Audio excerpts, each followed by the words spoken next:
vamos iniciar aqui de forma bem tranquila, vendo súmulas e OJs, a nossa primeira súmula de hoje, lembrando que a gente continua falando sobre jornada de trabalho. É um ponto do direito do trabalho extremamente importante, que cai em prova, que tem muitas súmulas e OJs. Então, continuando a tratar aqui sobre jornada de trabalho, nós vamos agora falar de uma súmula que foi alterada em 2016, que é a súmula 366 do TST, foi alterada no ano de 2016 para incluir aqui um pequeno detalhe, sendo que esse detalhe aqui pode ser cobrado na sua prova. A gente sabe que as bancas ficam de olho ali nas atualizações para ver se vocês estão atualizados em relação à jurisprudência, às modificações legislativas, então pode ser que eles cobrem a alteração dessa súmula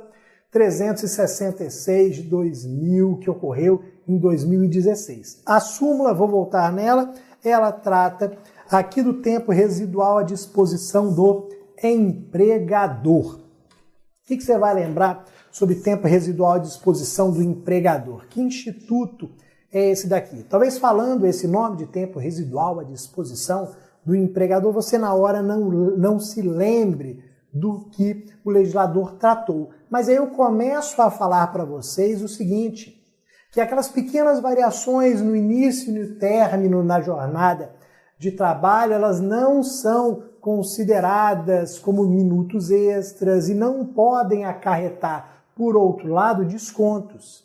Aí você começa a lembrar, realmente, o empregado, ele pode se atrasar alguns minutos, ele pode chegar alguns minutos mais cedo, ele pode chegar alguns minutos mais tarde, ele pode sair alguns minutos antes, pode sair alguns minutos depois, que isso não vai influenciar na jornada de trabalho dele.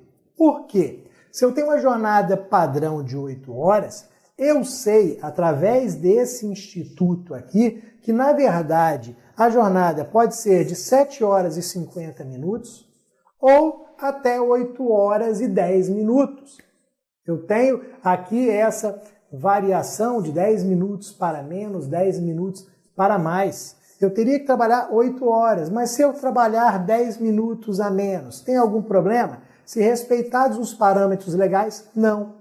Se eu trabalhar 8 horas e 10 minutos, tem algum problema? Se respeitados os parâmetros, nenhum problema. Nem vou receber 10 minutos extras e nem sofrerei desconto de 10 minutos. Agora, lembra quais são esses parâmetros para nós entrarmos aqui na súmula? São os parâmetros de 5 minutos na entrada e 5 minutos na saída. Aquela variação de 5 minutos na entrada e 5 minutos na saída, que nem geram descontos e nem geram minutos extras. Aí nós entramos na discussão que a súmula traz aqui e que gerou a modificação de 2016. A discussão é o seguinte, o que o empregado está fazendo nesses 5 minutos, por exemplo? Ele tinha que sair às 17 horas, saiu 17h04, 17h05. O que ele ficou fazendo nesses 5 minutos? Ele estava fazendo algo em benefício do empregador?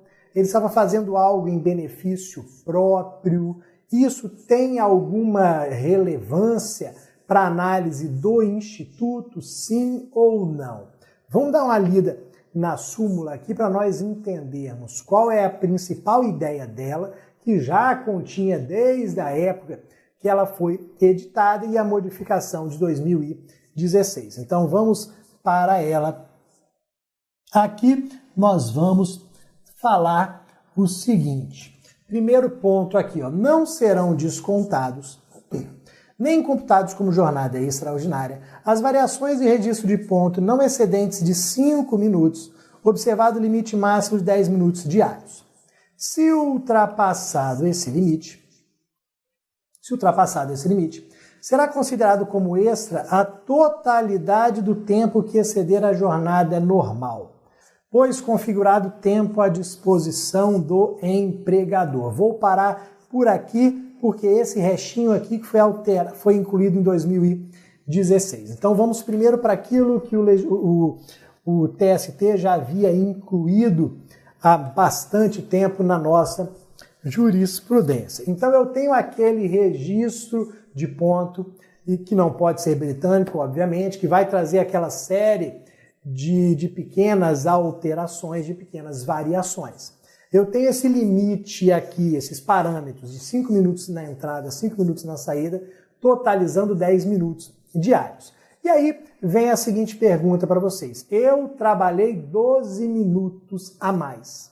Ultrapassei o limite de 10 diários. Trabalhei 8 horas e 12 minutos. Vou colocar aqui para vocês o seguinte. Se eu tivesse trabalhado até 8 horas e 10 minutos, estaria tudo normal, dentro de uma normalidade. Eu trabalhei 8 horas e 12 minutos. Há aqui uma jornada extraordinária. A dúvida que existia e que foi solucionada por essa súmula 366 é exatamente qual é a jornada extraordinária.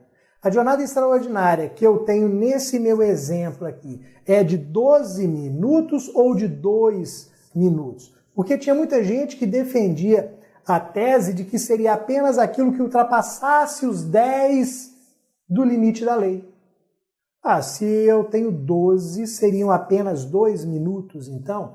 E outros advogando a ideia de que seria a totalidade. Nós percebemos aqui que pela redação da súmula eu tenho a totalidade. Então, se eu chego a trabalhar 8 horas e 12 minutos, na verdade eu tenho 12 minutos extras. Nós teremos os 12 minutos extras. Essa que é a primeira ideia aqui. Então, como extra, eu tenho a totalidade do tempo que exceder a jornada normal. A jornada normal seria de 8, eu tenho 8 e 12, então 12 minutos extras para mim. Por quê? Porque eu considero esse tempo todo como à disposição do empregador. Estou anotando aqui o artigo 4º. Eu tenho aqui a anotação para o artigo 4º da CLT. Por quê? Esse artigo 4º da CLT é o que traz o conceito de jornada de trabalho, afirmando que a jornada de trabalho também é o tempo à disposição do empregador.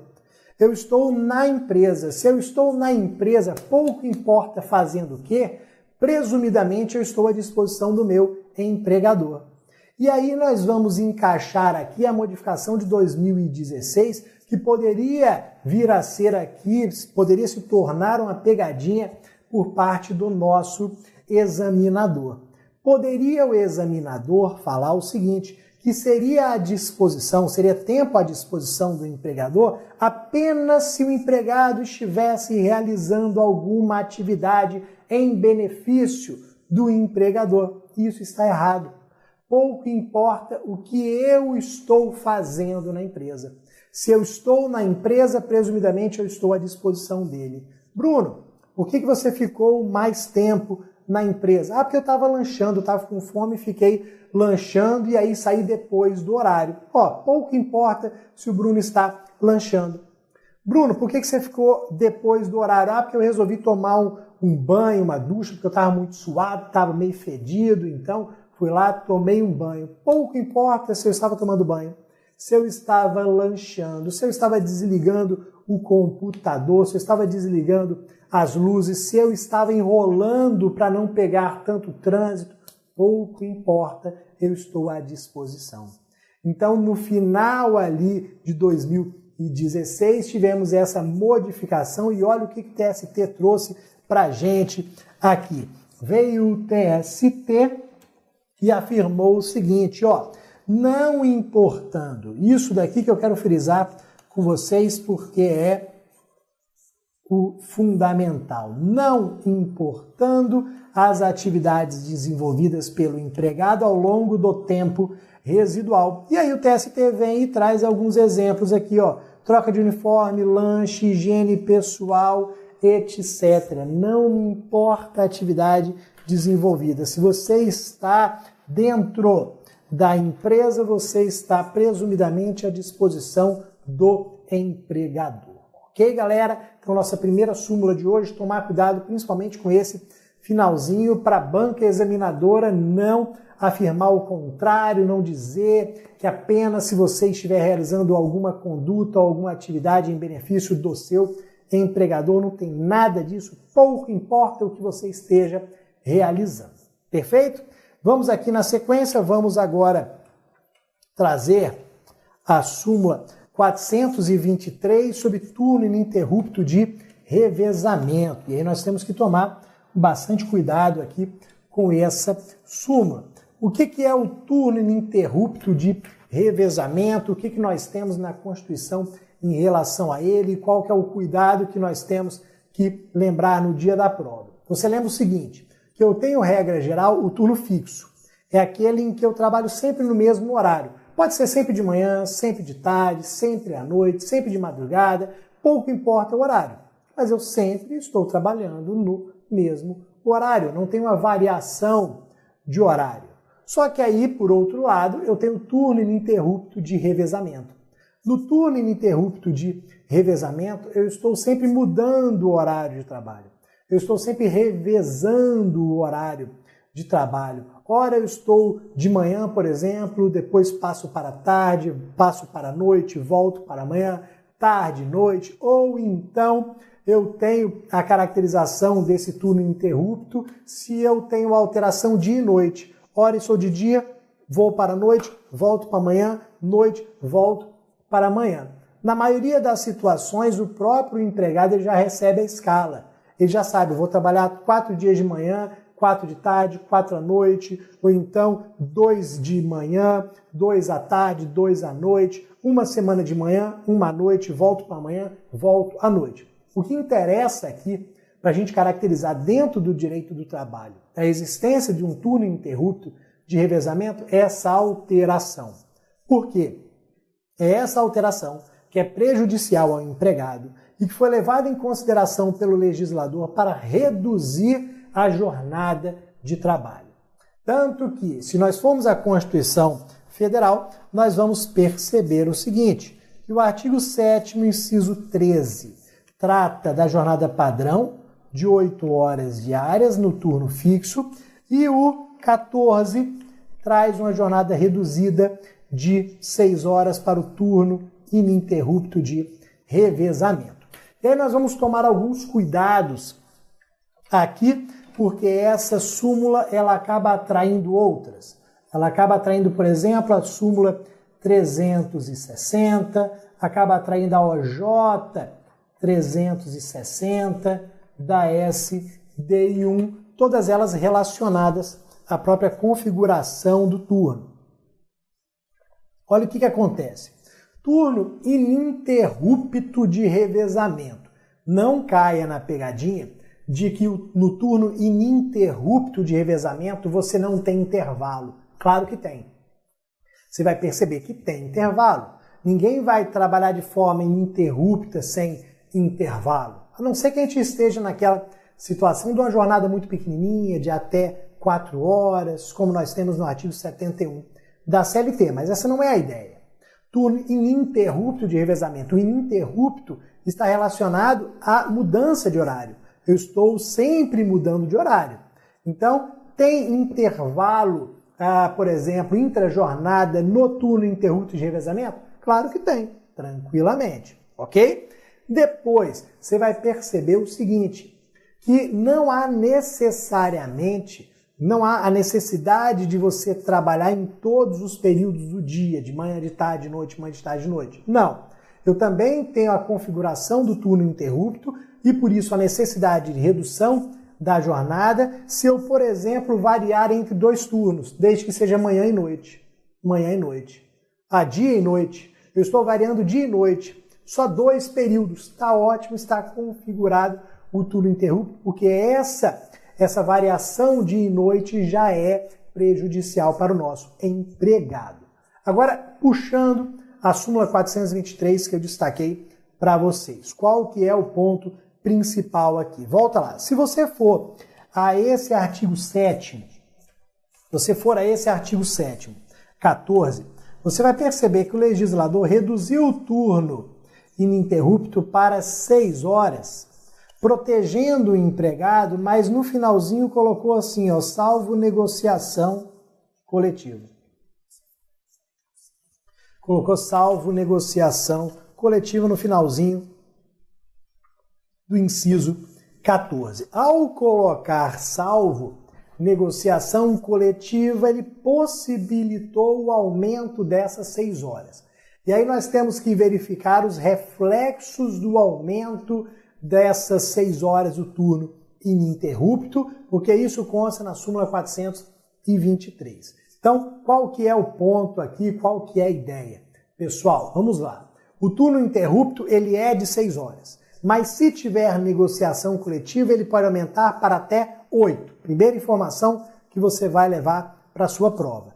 Turno ininterrupto de revezamento não pode ter mais de 8 horas. E o aumento por regular negociação coletiva é de 6 para 8 horas, até 8 horas, ok. Agora, a grande pegadinha que poderia surgir seria a seguinte.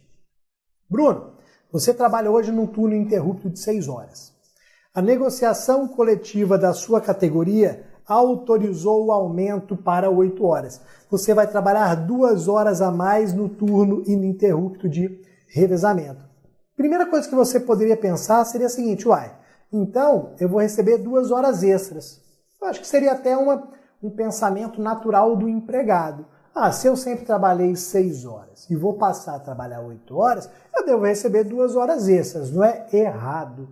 Essa súmula diz que não há direito a essas 2 horas extras. Vamos ler o entendimento e vamos entender o motivo, vamos entender o porquê disso daqui. Então vem a nossa súmula e fala o seguinte, nós vamos aqui falar que estabelecida jornada superior a 6 horas e limitada a 8 horas, por meio de regular negociação coletiva, os empregados submetidos a turnos ininterruptos de revezamento não têm direito a pagamento da 7ª e 8ª horas como extras. Por que eles não possuem direito a essas 2 horas extras? Pelo seguinte, galera, essa negociação coletiva aqui não obrigatoriamente tem que falar de horas extras. Até poderia falar, mas vejam o seguinte, nós não temos aqui obrigatoriedade de pagar horas extras, porque a negociação coletiva ela vai trazer ou ela pode trazer outros benefícios para a categoria. E aí eu vou, por exemplo, mais simples de nós entendermos aqui. Hoje, a sua categoria trabalha 6 horas diárias no turno ininterrupto de revezamento. Nós vamos passar para 8 horas. O que você vai perguntar? Bruno, o que eu ganho? Porque eu vou trabalhar mais. O que eu ganho? Ticket de alimentação que a sua categoria não tinha. Você trabalhava 6 horas, não tinha ticket, vai trabalhar 8 horas e vai receber um ticket de alimentação. Todo mundo sabe que o supermercado está caro pra caramba, então o ticket de alimentação vem como um benefício aqui que vai contrabalancear aquele trabalho a mais. Então você vai trabalhar 2 horas a mais, não vai receber horas extras, mas vai receber um ticket, vai receber o aumento de percentuais, o aumento de dias de férias. Vejam que a própria negociação coletiva vai trazer algo benéfico para a categoria. O benéfico não obrigatoriamente se chama horas extraordinárias. Ok, galera? Como eu falei, a negociação até pode trazer, mas seguindo a súmula aqui, nós vamos dizer que não há esse direito. Que o acréscimo da jornada ela vai ser compensada por alguma outra norma, por algum outro direito da própria negociação coletiva. Perfeito, pessoal? Depois nós vamos, na sequência aqui, falar agora sobre a súmula 118, também jornada de trabalho, horas extras, agora tratando de intervalos não previstos em lei. Intervalos não previstos em lei, e aqui, para chegar no entendimento sumulado, nós vamos lembrar de uma informação que que consta no artigo 71 aqui sobre intervalo intra-jornada. Nós sabemos o seguinte, o artigo 71 da CLT, ele traz uma regra de que os intervalos intra-jornada não são computados na jornada de trabalho, não são considerados como jornada de trabalho. Essa é uma regra geral para os intervalos intra-jornada previstos em lei. Então eu começo com uma regra geral de que intervalo intra-jornada não é computado na jornada de trabalho.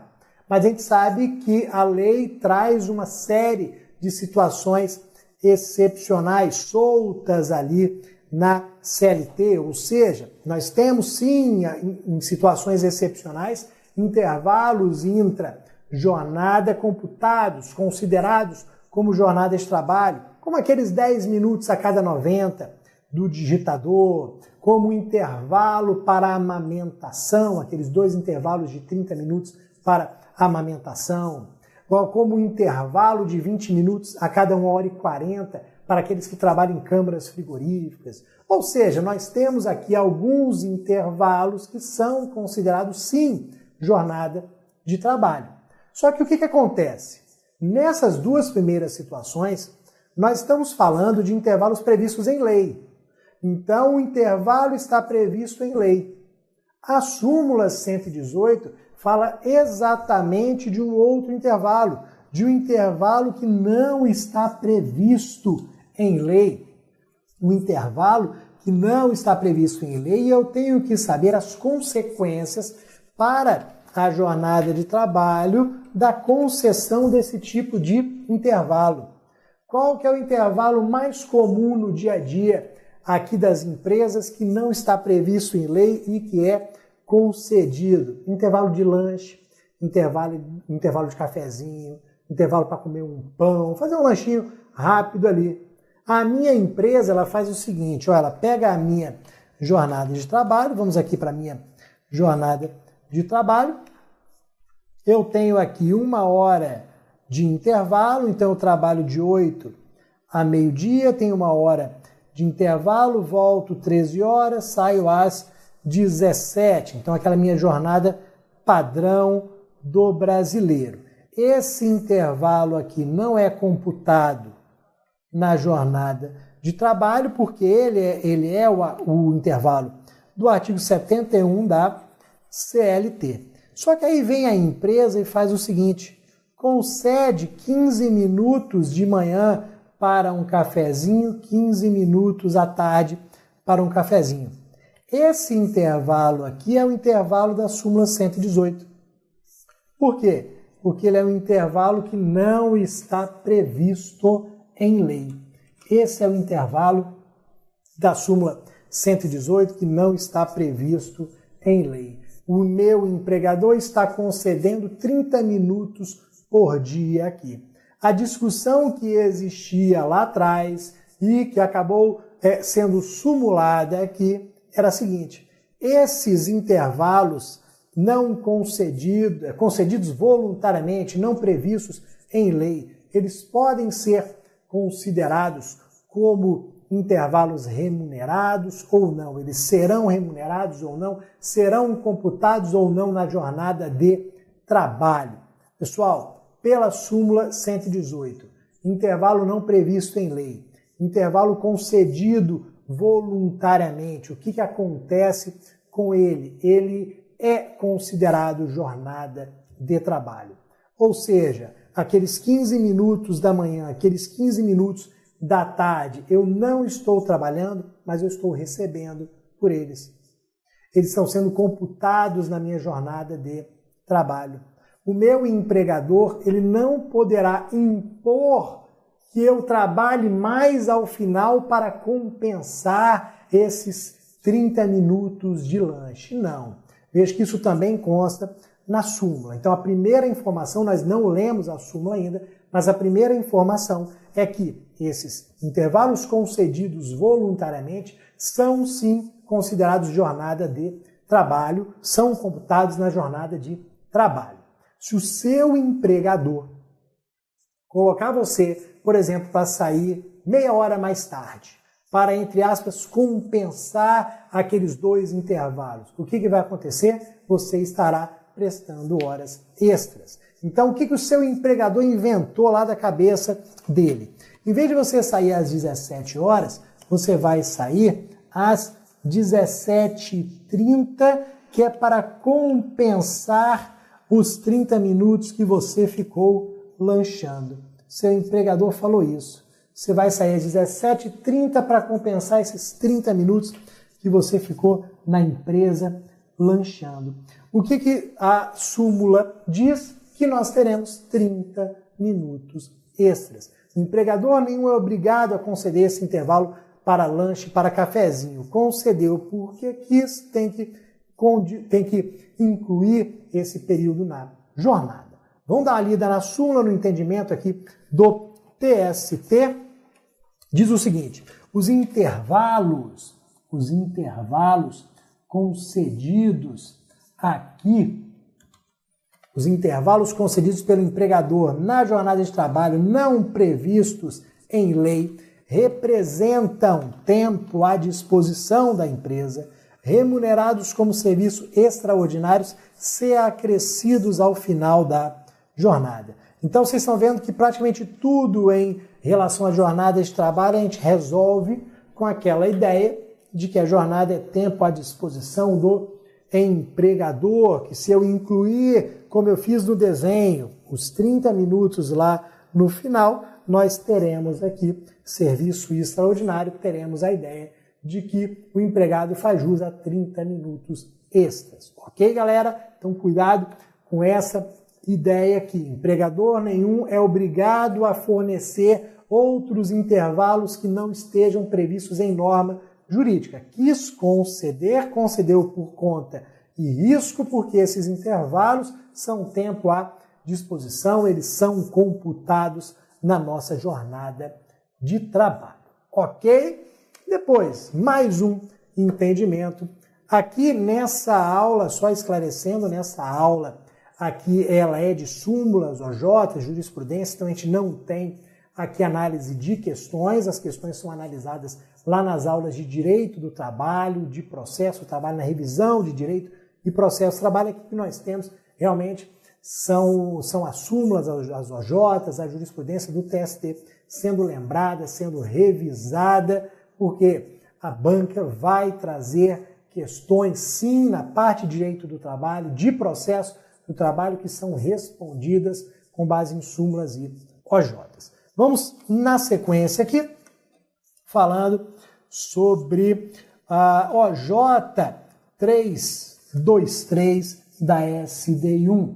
Então, nós temos aqui agora a OJ 323 da SDI1, que fala da semana espanhola, validade da semana espanhola. E aqui nós vamos colocar os 3 sistemas de compensação.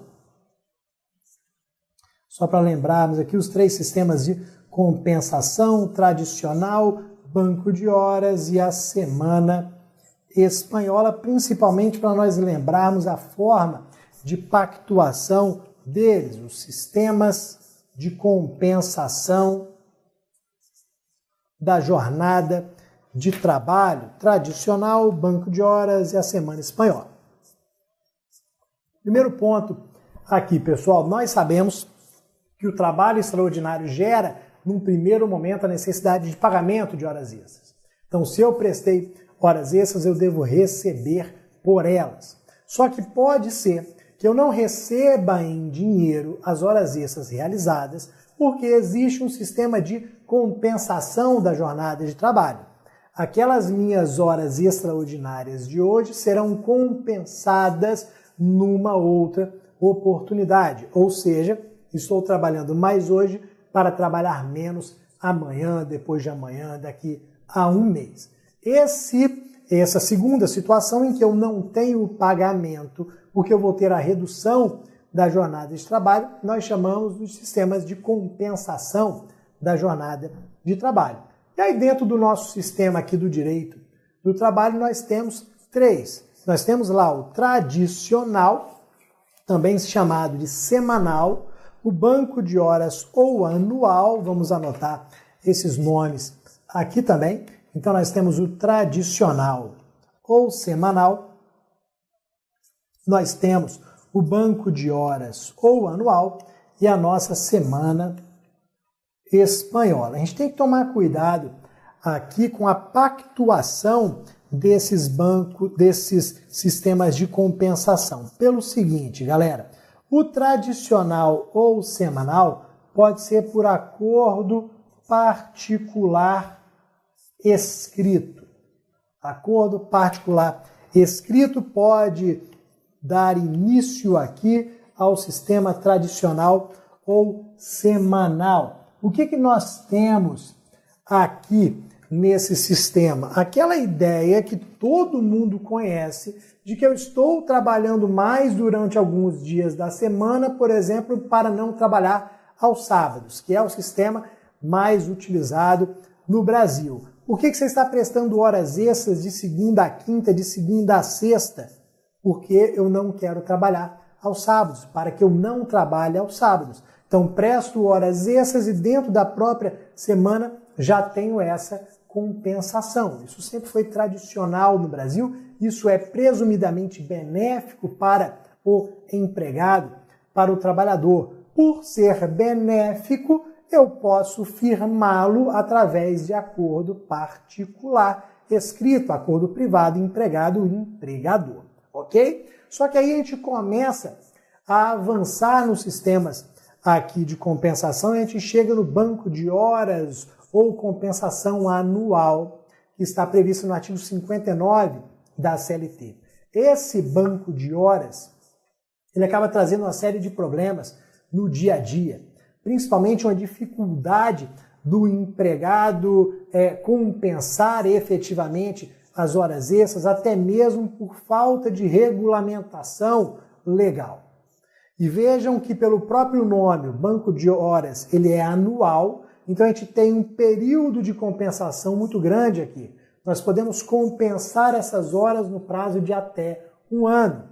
Isso daqui foi entendido pelo legislador como algo que poderia ser maléfico ao empregado, na medida em que o benefício que ele teria, que seria a compensação, se daria aqui no espaço de tempo muito longo.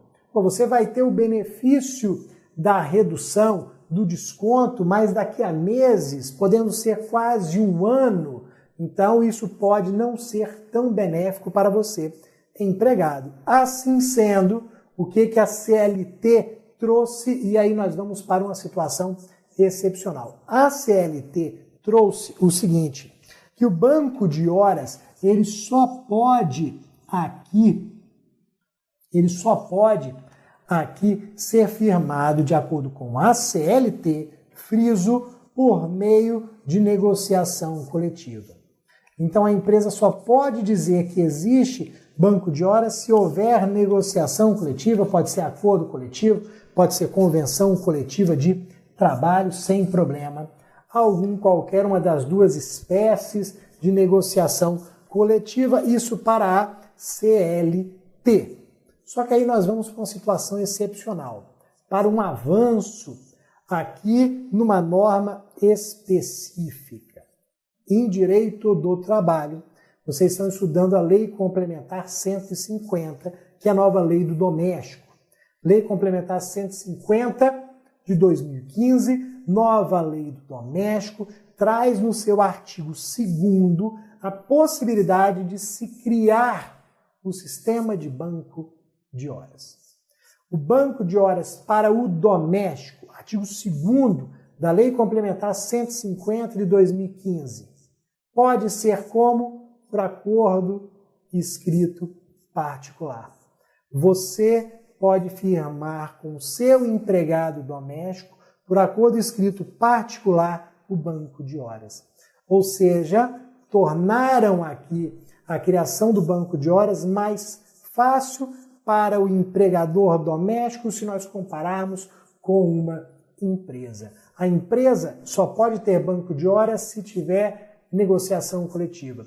Você, empregador doméstico, pode ter banco de horas por acordo escrito particular, ou seja, empregado empregador. Então toma cuidado com essa forma de pactuação, ok? Agora, chegando na nossa OJ. A nossa OJ vai falar sobre o terceiro sistema de compensação, que é chamado de semana, que tem aqui um detalhe nessa semana espanhola da OJ 323. Olha o que acontece, galera. Diferentemente dos outros sistemas, aqui a compensação ocorre um pouquinho diferente. A gente poderia falar até num sistema intermediário. Ó, na primeira situação, na tradicional, eu tenho a compensação dentro da própria semana. No banco de horas, eu tenho um período superior que pode ser até de 1 ano. Na semana espanhola é intermediário. Eu compenso, mas eu compenso de uma semana para outra. Então eu caracterizo o sistema de compensação semana espanhola fazendo a compensação entre uma semana e outra. Falando da forma mais simples possível, uma semana eu vou trabalhar mais, na outra menos. Uma semana mais, na outra semana menos. Então eu vou variando de uma semana para a outra. E o que acontece? No Brasil, você sabe que a nossa jornada semanal é de 44 horas. Então, na semana espanhola, como é que eu tenho? Em vez de trabalhar 44 horas todas as semanas, eu vou trabalhar 40 horas em uma semana, trabalho 48 na outra. 40, 48, 40, 48. Então, vou compensando. É como se, por exemplo, em uma semana eu não trabalhasse aos sábados. Pô, mas na outra semana eu vou trabalhar o sábado todo. Tá, mas pelo menos na outra semana eu não trabalho o sábado. Então, assim eu consigo conciliar o trabalho em 40 horas uma semana, 48 na outra, 40, 48. Isso é válido pela nossa OJ aqui, isso é válido na nossa OJ aqui, se houver o que? Negociação coletiva. Olha aqui, ó, é válido o sistema de compensação de horário quando a jornada adotada é a denominada semana espanhola, que alterna a prestação de 58 horas em uma semana, 48 horas em uma semana e 40 horas na outra, não violando o artigo 59, parágrafo 2º da CLT e o artigo 7º, 13 da Constituição, o seu ajuste mediante acordo ou convenção coletiva de trabalho. Isso que tem que tomar cuidado. Ó, também é negociação coletiva. Só pode por negociação coletiva. Por que eu preciso de negociação coletiva para a semana espanhola? Galera, simples. Nós vamos lembrar aqui o seguinte. Eu preciso de negociação coletiva porque eu estou extrapolando a minha jornada semanal de 44 horas. E aí, para o nosso sistema do direito do trabalho, trabalhar mais do que 44 horas na semana seria algo absolutamente excepcional, que só poderia ocorrer por meio de negociação coletiva. Ok, galera? Então, os dois sistemas de compensação de jornada de trabalho que demandam a negociação coletiva para a sua criação, semana espanhola e também o banco de horas. Lembrando que o banco de horas para o doméstico não precisa de negociação coletiva, ok? E só um detalhezinho aqui ainda, a gente sabe que prova é feito de detalhes. Então, olha um detalhe, voltando aqui para o nosso slide. O tradicional ou semanal, eu coloquei para vocês que pode ser acordo particular escrito. Beleza, pode ser por acordo particular escrito, tradicional ou semanal. Só que aí vem a súmula 85 do TST e fala o seguinte: desde que não exista norma coletiva em sentido contrário. Tome cuidado com esses detalhezinhos que geralmente surgem no final da assertiva. A assertiva vinha bonitinha, tranquila, aí vem no finalzinho as situações excepcionais. Então, o tradicional ou semanal, ele pode ser por acordo particular, empregado e empregador, desde que não tenha norma coletiva em sentido contrário, de acordo com a súmula 85. Se, por exemplo, a negociação coletiva da nossa categoria, se ela tiver uma cláusula falando, por exemplo, que nenhum sistema de compensação de jornada pode ser feito por acordo particular, empregado-empregador, já era, não pode. Se nós eventualmente traçarmos um acordo desse, fizermos um acordo desse, ele não terá validade alguma. Perfeito, galera? Vamos lá na sequência para mais uma das nossas muitas súmulas e OJs de hoje. A ideia aqui é rever o maior número possível dessas súmulas e OJs, e nós vamos aqui agora para férias. Então, já entrando nas nossas férias, o pagamento fora do prazo. O que acontece aqui, galera? Ó, gozo na época própria, pagamento fora do prazo, dobra devido a dois artigos fundamentais para a gente aqui quando o assunto é férias. Primeiro, nós temos aqui o período concessivo. Depois, nós temos aqui o pagamento das férias. Nós sabemos o seguinte, que se as férias não forem usufruídas, se elas não forem gozadas dentro do período concessivo de 12 meses, elas serão consideradas férias vencidas, férias em dobro, e aí surgirá uma penalidade para o nosso empregador. Nosso empregador terá que remunerar aquele período em dobro, por isso que nós falamos em férias dobradas. Então eu, empregador, escolho dentro do seu período concessivo o momento de conceder férias. Então eu, empregador, escolho, você vai usufruir férias no período de tanto a tanto. Está dentro do período concessivo? Ótimo. Agora deixei passar o período concessivo, essas férias devem ser concedidas em dobro, pagas em dobro, melhor dizendo. Só que a súmula, ela trata de uma situação ligeiramente diferente. Porque o ideal, dentro do direito do trabalho, para que o empregador ele cumpra a legislação totalmente, o que ele tem que fazer? Ele tem que conceder férias dentro do período concessivo e efetuar o pagamento dessas mesmas férias dentro do prazo do artigo 145 da CLT. Esse artigo 145 da CLT diz que o pagamento das férias tem que se dar em até 2 dias antes do início delas, do gozo delas. Então, o artigo 145 fala do pagamento. Esse pagamento ele tem que ocorrer aqui em até 2 dias antes das férias.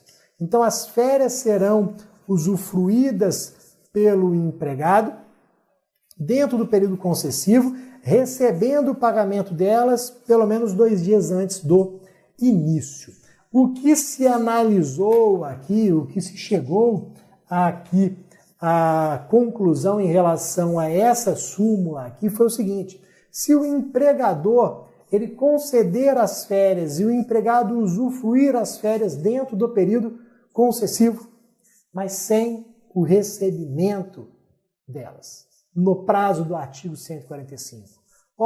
O empregador até me colocou de férias no período correto, até usufruir férias no período correto, só que ele não me pagou no prazo do artigo 145. Eu estava lá no meio das férias, ele me pagou. Eu voltei de férias e ele me pagou. Para o TST, se não houve a concessão e o pagamento correto, é a mesma coisa que dizer que não houve a concessão. As férias não foram concedidas. Ou seja, se elas não foram concedidas corretamente e se deixar passar o período concessivo, que é o que deve acontecer aqui na maioria das vezes, eu terei o pagamento em dobro, as férias dobradas. Então, as férias dobradas surgem porque você não concedeu as férias dentro do concessivo ou porque você concedeu dentro do concessivo, mas não efetuou o pagamento. Então, vejam aqui o entendimento do TST. É devido ao pagamento em dobro da remuneração das férias, incluindo o terço constitucional, com base no artigo 137 da CLT, quando, ainda que gozadas na época própria, o empregador tenha descumprido o prazo previsto no artigo 145 do mesmo diploma legal. Porque não me adianta apenas conceder. Eu tenho que cumprir todos os pressupostos, todos os requisitos legais, dentre eles o mais importante para a gente aqui, o pagamento dentro do prazo em até 2 dias antes do início das férias. Ok, pessoal? Toma bastante cuidado com o tema férias, porque geralmente cai na nossa prova. Depois, vamos aqui para a sequência falar agora sobre o aviso prévio. O que nós estamos fazendo aqui em Direito do Trabalho, vamos fazer também em Processo do Trabalho. A gente está seguindo uma ordem lógica. Começamos com fontes, com princípios, com sujeitos do vínculo de emprego, com salário e remuneração, com jornada. Vocês estão percebendo que a gente já está preparando o término do vínculo de emprego, falando agora sobre aviso prévio, depois vamos falar de pagamento de verbas rescisórias e em Processo do Trabalho vamos fazer a mesma coisa, vamos seguir aquele nosso padrão que geralmente é processo de conhecimento, recursos, execução e por aí vai. Então, começando aviso prévio, vamos lembrar aqui da súmula 276. Ela traz uma regra geral e uma situação excepcional importante. Essa súmula ela vai falar sobre os efeitos da renúncia pelo empregado do aviso prévio.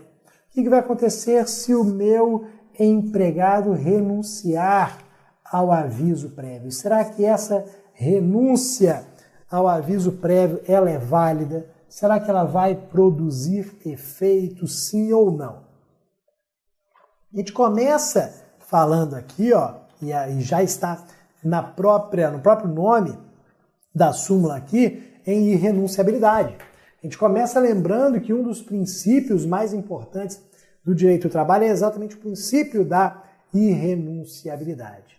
Então, num primeiro momento, se eu renuncio ao aviso prévio, essa renúncia não produz efeitos.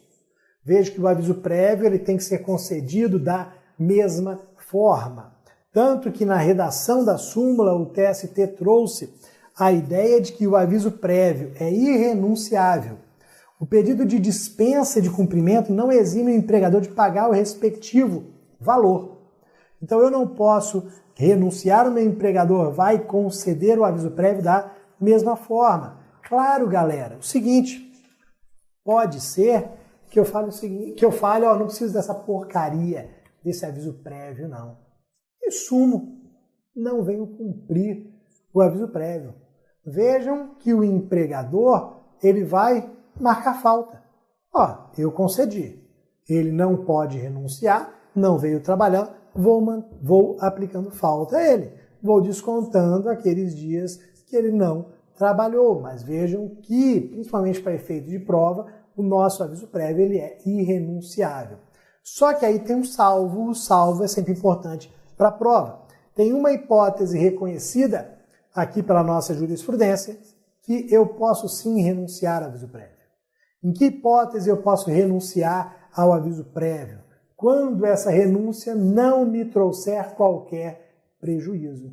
Pô, que situação é essa daqui, Bruno? Digamos o seguinte, Bruno está sendo demitido, vem o empregador e fala, Bruno, seu aviso prévio.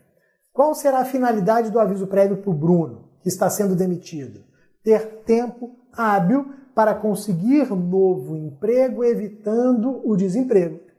Só que aí, quando o empregador fala, Bruno, aqui está o seu aviso prévio, infelizmente vamos romper o vínculo de emprego, eu falo, não preciso do aviso prévio. Abro mão dele, renuncio a ele. Por que eu não preciso do aviso prévio? Porque eu já consegui novo emprego, nova ocupação. Eu estava sentindo que a batata estava assando, alguém já tinha falado, Bruno, você vai ser demitido. Eu fui lá, já comecei a procurar novo emprego, já consegui.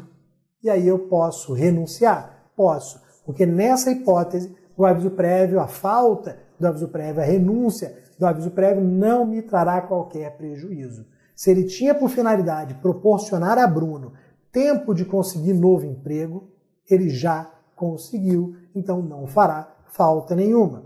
Então é essa hipótese que no finalzinho da súmula aqui nós temos. Nós temos, salvo comprovação de haver o prestador de serviços obtido novo emprego. Então, nessa situação aqui, o Bruno pode renunciar ao aviso prévio, o empregador não precisa conceder, o mesmo pode sim receber essa renúncia como válida, ok? Então, cuidado com esse finalzinho da nossa súmula 276. Na sequência, na tela, nós vamos aqui para a súmula 348 sobre aviso prévio, garantia de emprego. Aviso prévio e garantia de emprego. E aí nós já vamos começar a falar aqui que o aviso prévio é incompatível com a ideia da garantia do emprego, as estabilidades que nós temos. Aviso prévio é totalmente incompatível com o nosso sistema de garantias. Por que essa incompatibilidade? Isso é importante para nós entendermos aqui a súmula 348 do TST. Aviso prévio visa rescindir o vínculo de emprego. O aviso prévio tem por finalidade pôr fim ao vínculo de emprego, enquanto o sistema de garantia de emprego tem finalidade totalmente oposta: preservar o vínculo, não permitir que o vínculo termine naquele determinado momento. Eles são institutos absolutamente incompatíveis. Um não combina com o outro. É por isso que o aviso prévio não pode ser concedido durante período de garantia de emprego, durante período de estabilidade.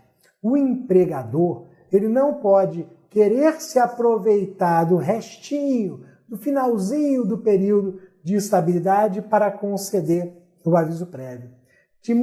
Tem muitas empresas que ainda erram em relação a isso daqui, que fazem o seguinte: o Bruno está nos últimos, por exemplo, 60 dias da estabilidade dele. E ele tem um aviso prévio de 60 dias. Como ele já está há 10 anos na empresa, ele tem um aviso prévio proporcional de 60 dias. Vamos lá, eu tenho que conceder o aviso prévio de 60 dias para o Bruno, faltam 60 dias da estabilidade dele. O que eu vou fazer? Eu vou conceder o aviso prévio agora, porque quando terminar o aviso prévio dele, terminou a estabilidade, o vínculo termina. Claro que não pode fazer isso. Se eles são incompatíveis, um não pode ser concedido enquanto o outro estiver em vigor, estiver produzindo os efeitos. O que a minha empresa tem que fazer? Tem que esperar terminar o período de estabilidade para conceder o aviso prévio. Simples, eu não posso aproveitar o período de estabilidade para conceder o aviso prévio, mesmo que eu esteja no finalzinho, não há essa possibilidade. Você vai esperar terminar o aviso prévio, terminar o período de estabilidade, para aí sim conceder o nosso aviso prévio. Isso que a súmula 348 do TST traz para a gente aqui. É isso que nós vamos encontrar aqui quando o TST diz que é inválida a concessão do aviso prévio na fluência da garantia de emprego ante a incompatibilidade dos dois institutos.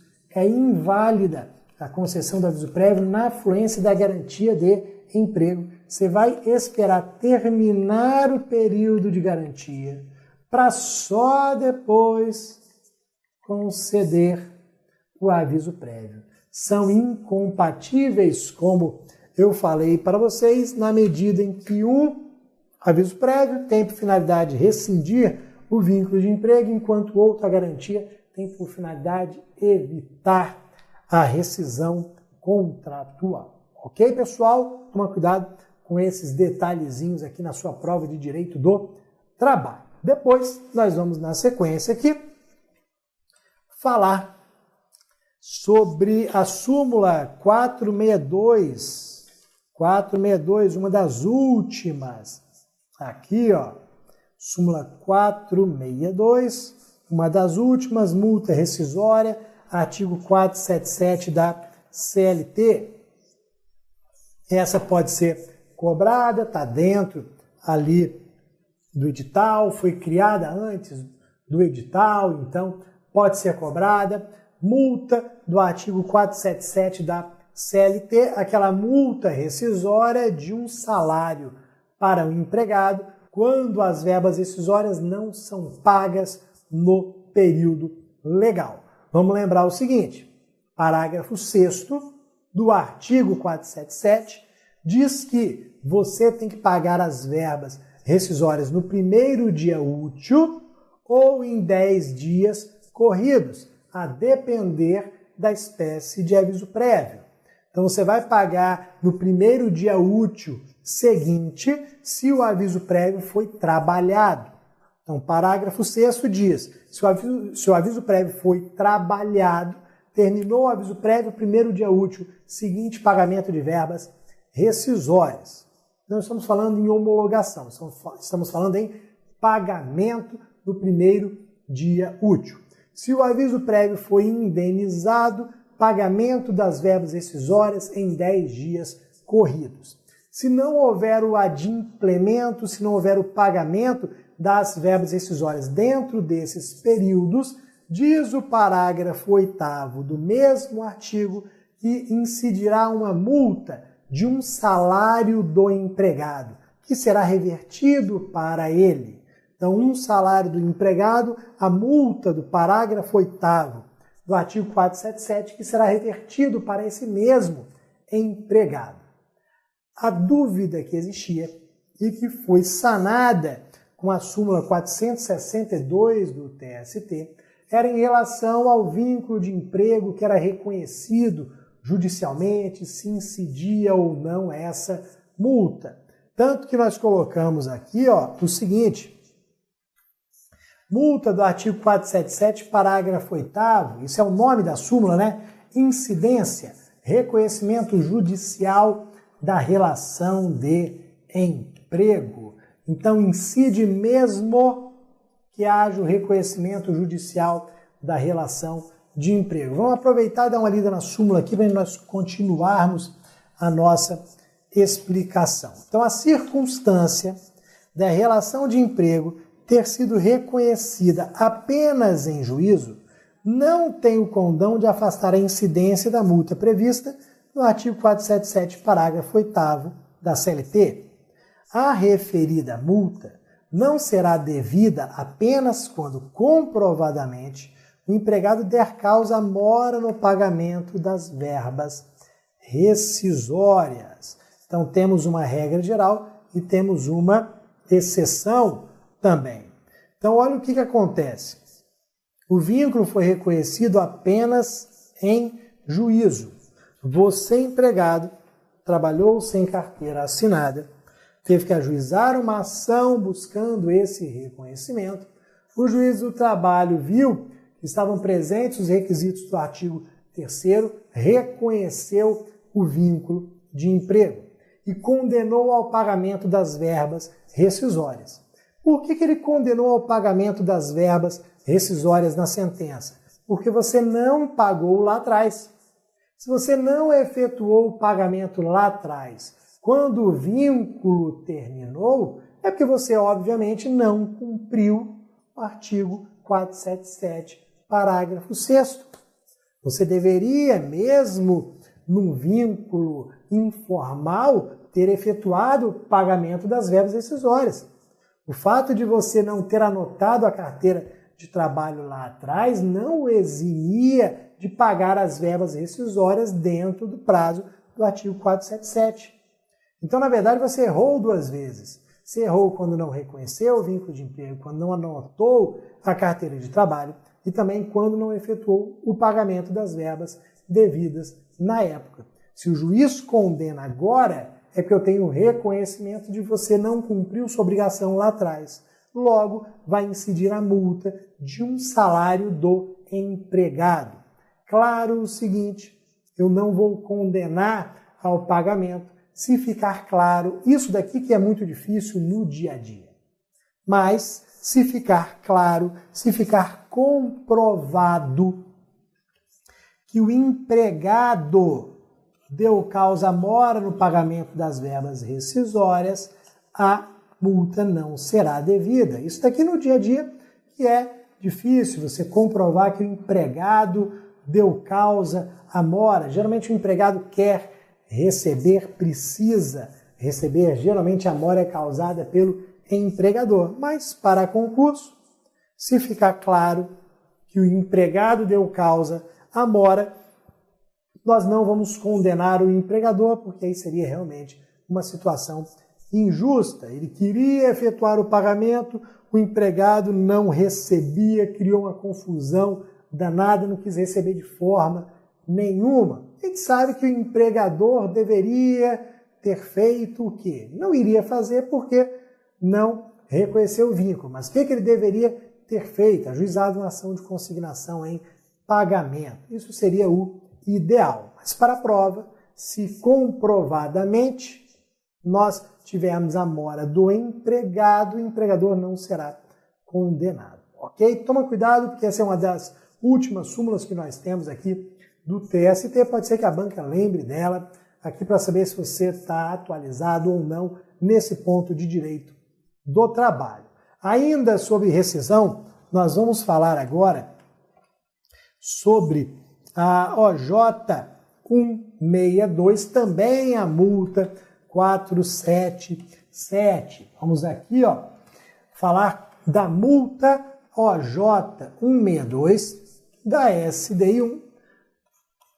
Artigo 477, contagem do prazo, aplicável ao artigo 132 do Código Civil. Como é que eu conto aqui esse prazo para pagamento de verbas rescisórias, galera? Porque esse aqui é um grande medo das empresas, porque eu tenho que contar corretamente o prazo do artigo 477, parágrafo 6º, porque se passar um dia já tem uma multa de um salário do empregado. Imagina, um empregado que ganhava R$5.000, contei errado, errei um dia, devo de multa R$5.000, R$6.000, R$10.000. Então, como é que eu vou contar aqui? Simples, pessoal, é a mesma regra do aviso prévio. Aqui está falando no artigo 132 do Código Civil, para o aviso prévio é a mesma coisa, o mesmo artigo 132 do Código Civil. Vamos lá.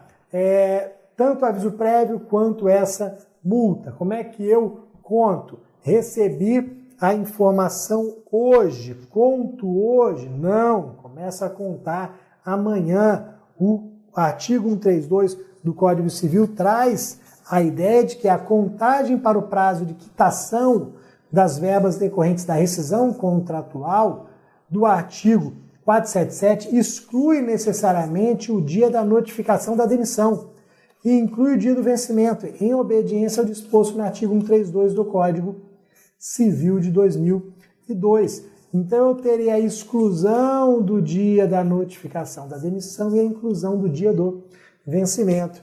Então, eu fui, por exemplo, notificado hoje, Bruno, você infelizmente está demitido, não precisa voltar, eu vou indenizar o seu aviso prévio. Pois bem, não vou voltar, vai ser aviso prévio indenizado. Então, o artigo 477 fala no prazo de 10 dias corridos. Esses 10 dias corridos começam hoje, começam amanhã, porque eu vou excluir o dia da notificação que foi hoje, começa a contar amanhã, são 10 dias corridos. Dentro desses 10 dias corridos, a empresa tem que efetuar o pagamento para não incidir a multa do artigo 477. Então, pensou, vai ser igualzinho, pensou em contagem do prazo nessa hipótese aqui, ou então a contagem do prazo do aviso prévio, artigo 132 do Código Civil.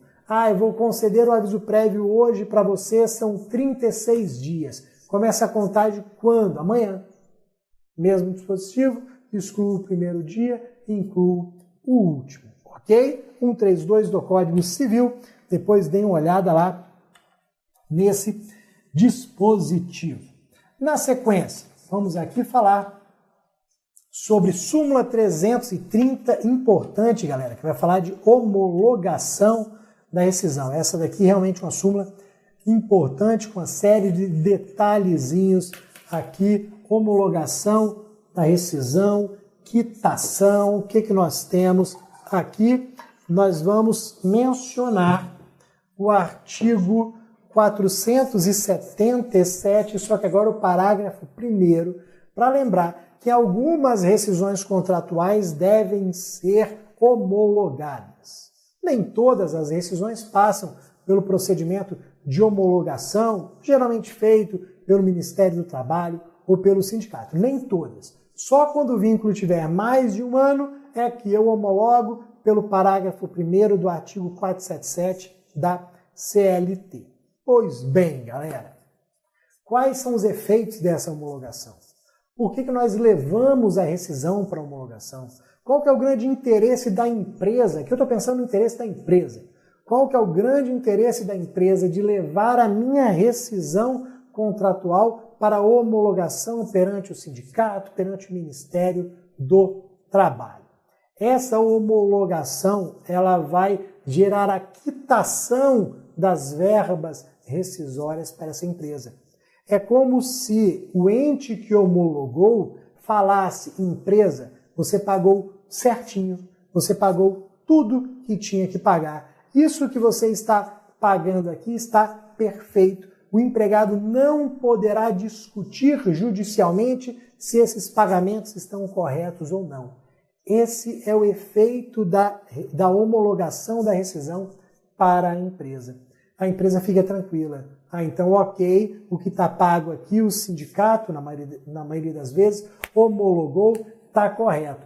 Se eventualmente, como no Brasil a gente tem ação para tudo, se eventualmente esse empregado for a juízo, questionar o pagamento dessas verbas aqui, o que eu vou falar? Que o Poder Judiciário não pode analisar aquele pagamento, se ele está correto ou não, porque a teor da súmula 330 há uma presunção de que as verbas foram quitadas corretamente. Essa é a utilidade prática da súmula 330.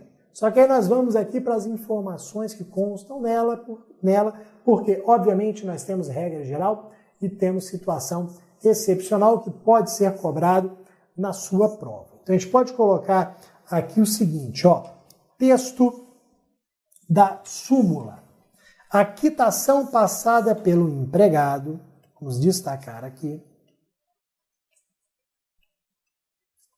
com assistência da atividade da entidade sindical de sua categoria ao empregador, com observância dos requisitos exigidos nos parágrafos do artigo 477, tem eficácia liberatória em relação às parcelas expressamente consignadas no recibo. Vamos primeiro para a nossa regra geral. Então, nós vamos pegar o TRCT, que é o termo de rescisão do contrato de trabalho. Vamos ali pegar o nosso TRCT, o termo de rescisão do contrato de trabalho. E vamos perceber o seguinte, que naquele termo estão descritas as verbas que estão sendo pagas naquela rescisão. Então, naquela rescisão, no termo de rescisão do contrato de trabalho, está falando que o Bruno está recebendo tantos dias de aviso prévio, tantos reais, 3 dozeavos de férias proporcionais, tantos reais, 5 dozeavos de 13º proporcional, tantos reais, 10 dias de saldo de salário, tantos reais. Aquelas verbas ali estão expressamente consignadas no recibo, que é esse termo de rescisão do contrato de trabalho. Homologou a rescisão. Aquelas parcelas expressamente consignadas, sobre elas eu tenho eficácia liberatória geral.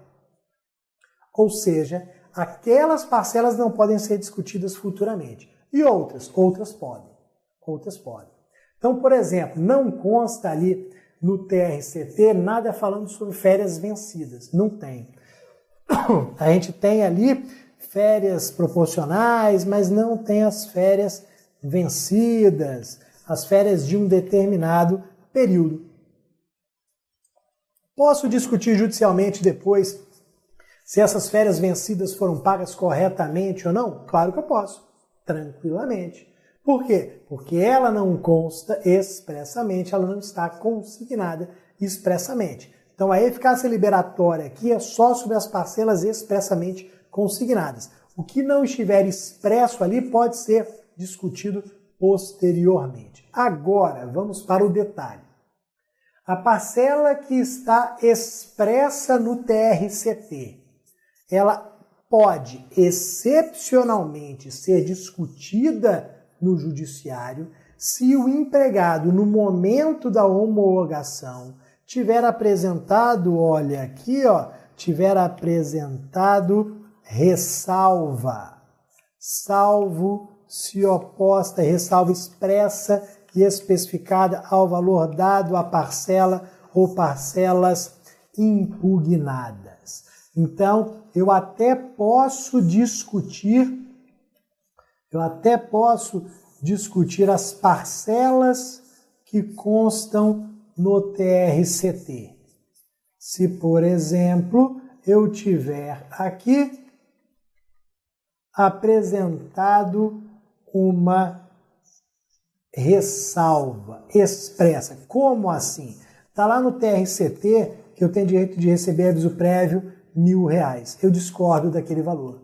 Para mim, o aviso prévio ele é de valor superior. Estão me pagando, por exemplo, 36 dias quando deveria ter direito a 42 dias de aviso prévio proporcional. O que eu vou fazer? Se eu nada falo, recebo e eles homologam, já era.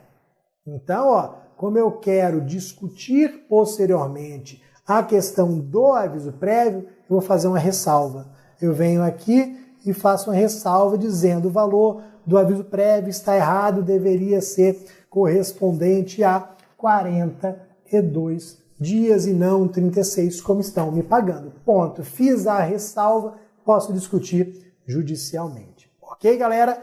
Tem mais dessa súmula aqui, vamos para os incisos. Então, seguindo para os nossos incisos da súmula.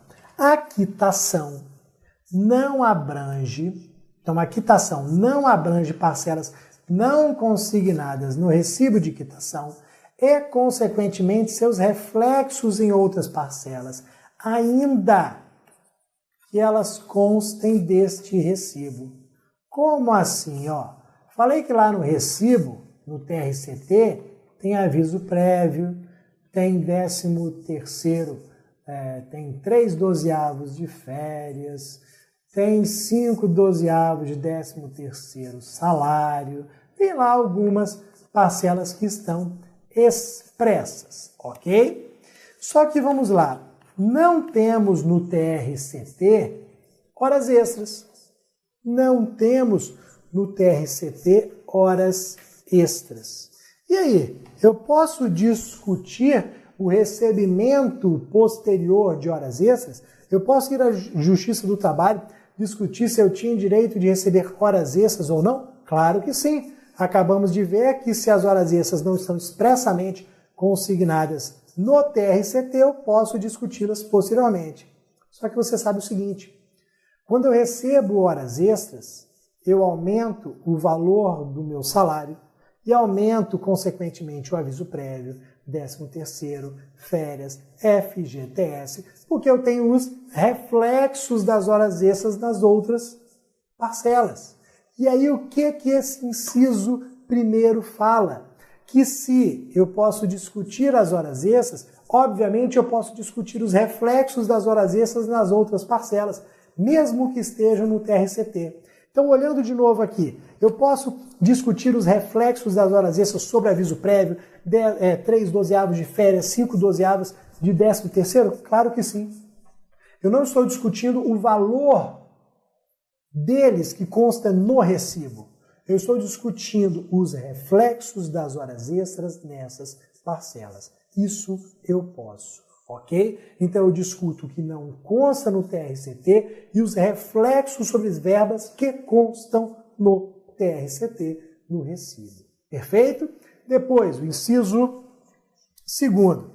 quanto a direitos que deveriam ter sido satisfeitos durante a vigência do contrato de trabalho, a quitação é válida em relação ao período expressamente consignado no recibo de quitação. Outro ponto aqui, ó, a gente tem a quitação, a gente tem aqui a eficácia liberatória daquele pagamento, mas em relação ao período expressamente consignado. Porque, por exemplo, no TRCT vai estar falando num contrato que vigorou do dia 20 do 15 de do 15 não, né? No mês 15 não dá, né? 20 do 12 de 2015, por exemplo, até 3 do 7 de 2017. Está falando, está trazendo esse período ali expresso no TRCT, 20 do 12 de 2015 a 3 do 7 de 2017. Período fora disso daqui pode ser discutido? Claro que pode. Digamos o seguinte, que na verdade eu tenho começado a trabalhar no dia 20 de 10 de 2015. Só que eu trabalhei 2 meses sem carteira assinada. Eu posso discutir as verbas desses 2 meses aqui? Claro que eu posso. Porque essas verbas não estão quitadas. Não estão quitadas porque aquele período não consta expressamente no TRCT, no nosso recibo de pagamento. Então, só a quitação, lembrando, é só em relação às verbas expressamente consignadas e em relação ao período expressamente consignado. Se tiver fora, não há essa quitação automática decorrente da homologação. Perfeito, galera? Um assunto importante aqui, com vários detalhezinhos para a gente. Vamos agora falar sobre a OJ 361. Vamos aqui falar sobre a OJ 361, que vai falar da aposentadoria espontânea, unicidade do contrato de trabalho, multa de 40% do FGTS. Qual que é o ponto importante aqui, pessoal? Nós tínhamos, vamos anotar aqui, nós tínhamos o artigo 453, parágrafos 1º e 2º da CLT, que afirmavam que a aposentadoria espontânea era hipótese de rescisão do contrato de trabalho. Então, a aposentadoria espontânea era hipótese de rescisão do contrato de trabalho, estava lá no 453, parágrafos 1º e 2º da CLT. Só que um belo dia, o Supremo foi lá e declarou inconstitucionais esses dispositivos. O Supremo veio vapo são inconstitucionais. A aposentadoria espontânea não é causa de extinção do contrato de trabalho. Então, digamos o seguinte, isso acontece cada vez mais no Brasil. Você está lá trabalhando para uma determinada empresa, já trabalha nessa empresa há anos e anos. E aí, sabe que norma, regra da Previdência muda sempre, você está lá de olho para ver quando que você vai preencher os requisitos para aposentadoria. Aí um belo dia você fala, pô, estou tranquilo hoje, vou lá no INSS. Vou ver se eu já preenchi os requisitos. Chega lá, tem a grata surpresa, já preencheu os requisitos de idade, de tempo de contribuição, requer a sua aposentadoria. E aí, a sua aposentadoria sai. Você está aposentado perante o INSS, ali a sua aposentadoria voluntária. Aí você olha para a empresa na qual você trabalha, olha para o seu vínculo de trabalho e se pergunta, e rapaz, meu vínculo com a empresa continua? Foi rescindido? Depois dessa decisão do Supremo, você olha para o seu vínculo de emprego e fala, ó, continua tudo igual. Me aposentei, amanhã vou trabalhar na empresa, vou continuar trabalhando, já que é cada vez mais comum o brasileiro precisar de dinheiro, infelizmente para plano de saúde, medicamento, para tudo, né? Então, eu começo a receber a minha aposentadoria, continuo trabalhando aqui. o vínculo é o mesmo. Aquele vínculo que se iniciou na empresa há 10 anos atrás, ele vai continuar. Ele vai continuar até o belo dia que eu pedir demissão, que eu for demitido. É um único vínculo. Eu não faço mais a divisão entre um vínculo antes da aposentadoria e um vínculo depois da aposentadoria. É um único vínculo, tanto que nós estamos falando aqui, em unicidade do contrato de trabalho.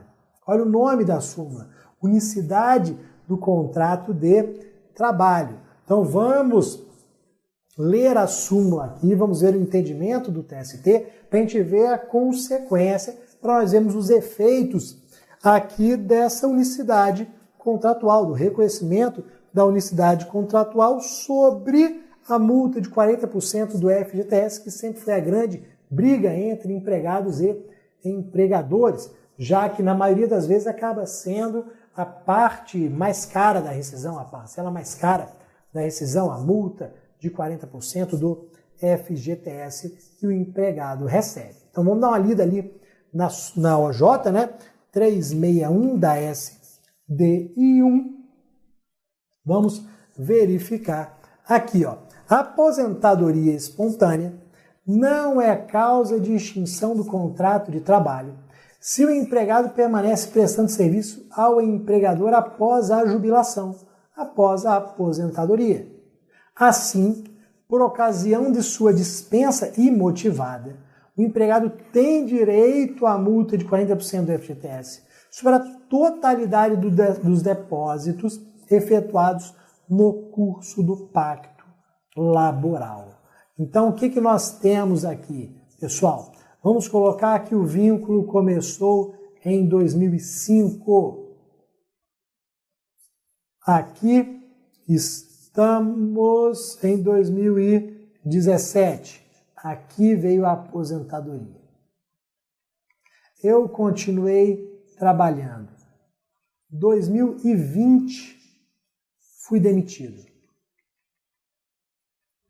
Então, início do vínculo 2005, 12 anos depois, me aposentei, continuei trabalhando, 3 anos depois fui demitido.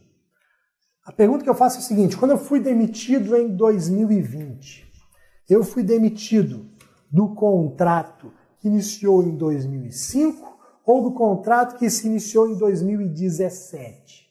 2005. Não existe contrato iniciando em 2017 após a decisão do Supremo, porque eu tenho um único contrato de trabalho. Em 2020, a empresa está me demitindo do vínculo que começou em 2015. Ela vai pagar 40% do FGTS que ela depositou, olha aqui, durante esses 15 anos. Ela veio depositando o FGTS durante 15 anos. Ela vai pagar 40% do FGTS dessa totalidade aqui. Claro que as empresas queriam aqui, advogavam a ideia de que estavam rescindindo esse segundo contrato de trabalho.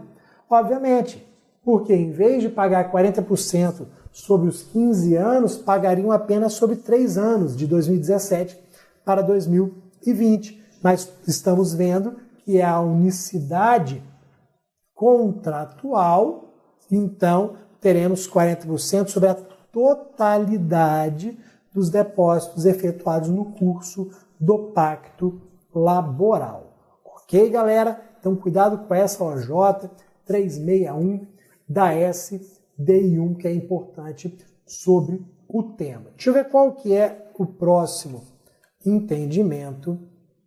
Aqui de dispensa discriminatória. Então, súmula 443 do TST, dispensa discriminatória, presunção. Vamos tomar cuidado com essa presunção. Aqui, empregado portador de doença grave que causa estigma ou preconceito, direito à reintegração. O que acontece, galera, na súmula 443? Eu tenho, em algumas situações, uma dispensa discriminatória. O empregado possui a doença grave, é portador de uma doença grave que gera estigma ou preconceito. A súmula traz o exemplo aqui de HIV, mas poderia ser outra doença grave aqui que gera esse prejuízo, como hanseníase, por exemplo. Tem muita gente que acha que vai pegar, se encostar. Então, doença grave pode ser HIV ou outra que gera esse estigma, esse preconceito. Eu começo presumindo que o empregado foi demitido. Por que o empregado foi demitido? Porque ele é portador de HIV e foi discriminado por isso. Porque ele é portador de uma doença grave e foi discriminado por isso. Eu começo presumindo. Por que eu estou falando que eu começo presumindo? Porque pode ser que essa presunção seja falsa. Eu presumo que ele foi discriminado, mas pode ser que ele não tenha sido discriminado.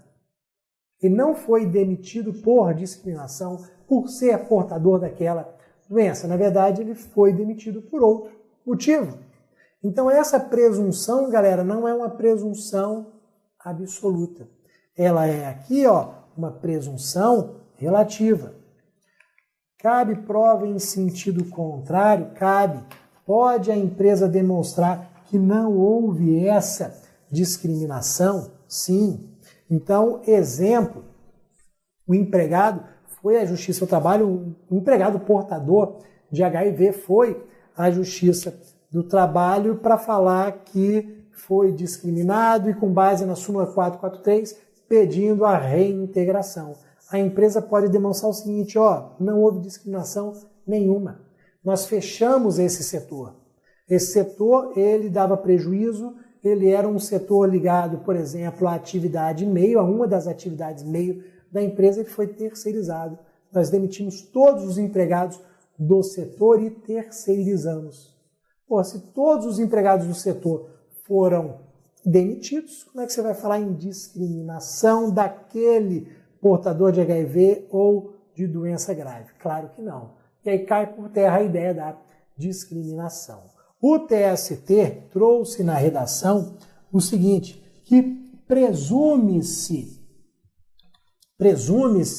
aqui discriminatória despedida de portador do vírus HIV ou de outra doença grave que suscite estigma ou preconceito. Inválido o ato, o empregado tem direito à reintegração. Se aquela demissão for considerada nula, nós teremos a reintegração do empregado. Essa súmula ela não gera estabilidade provisória, a gente não tem uma estabilidade provisória do empregado, ele vai ser reintegrado, mas toma cuidado porque ela não fala expressamente e nos precedentes que geraram a súmula nós não temos a ideia explícita de uma estabilidade provisória, a gente sabe que a estabilidade tem que ser criada por lei. Ok, galera? Então, presunção relativa de discriminação cabe prova em sentido contrário.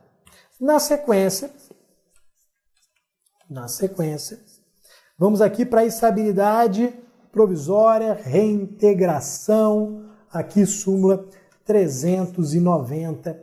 Esse é uma súmula um pouquinho maior para a gente, o pedido de reintegração num período de estabilidade já exaurido. Vamos dar uma olhada aqui, inciso por inciso, nós temos aqui dois incisos. Então, exaurido o período de estabilidade, são devidos ao empregado apenas os salários do período compreendido entre a data da despedida e o final do período de estabilidade, não lhe sendo assegurada a reintegração no emprego. Então vamos tomar o cuidado aqui, galera. A gente sabe e é natural que isso ocorra nas ações trabalhistas quando eu tenho uma estabilidade provisória violada pelo empregador. A primeira coisa que eu penso, vou pedir reintegração liminar. Vou pedir aqui uma tutela de urgência para que esse empregado seja reintegrado de imediato. Ok. Eu tenho que verificar se quando do deferimento daquela reintegração ainda existe período de estabilidade. A gestante tem estabilidade até 5 meses após o parto. Vamos deferir aqui a reintegração. Ainda está no período de até 5 meses após o parto? Se está dentro do período de estabilidade, você reintegra, porque a ideia é que esse empregado vai voltar a trabalhar, e aí temos até uma expectativa, às vezes difícil de se confirmar na prática, mas temos uma expectativa de que, sendo reintegrada, ela volta a trabalhar, termina o período de estabilidade e continua no emprego. Na maioria das vezes não, mas essa é a expectativa. Agora, na hora de deferir a reintegração, não está mais no período de estabilidade, é impossível reintegrar. Eu só reintegro dentro do período de estabilidade. Mas vamos lá, essa demissão, apesar de não ser possível a reintegração, essa demissão ela foi ilegal, porque havia a estabilidade provisória. Então, a ilegalidade da dispensa, apesar de não oportunizar a reintegração, vai determinar o pagamento dos salários e verbas do período entre a demissão e o término da estabilidade. Então, a mulher foi demitida com 5 meses de gravidez. Ela vai receber salários e verbas desse período de 5 meses de gravidez até 5 meses após o parto. Então, grosso modo, aqui nós teríamos 9 meses de salários e verbas, aqui já que ela foi demitida quando estava com 5 meses de gravidez, ok? Depois, nós vamos aqui para o inciso 2º, que traz um ponto também de processo do trabalho, falando que não há nulidade por julgamento extra petita da decisão que deferir salário quando o período for de reintegração. Galera, aqui não há violação ao princípio da congruência. Não há aqui violação ao princípio da congruência. É o que nós chamamos também de princípio da extrapetição.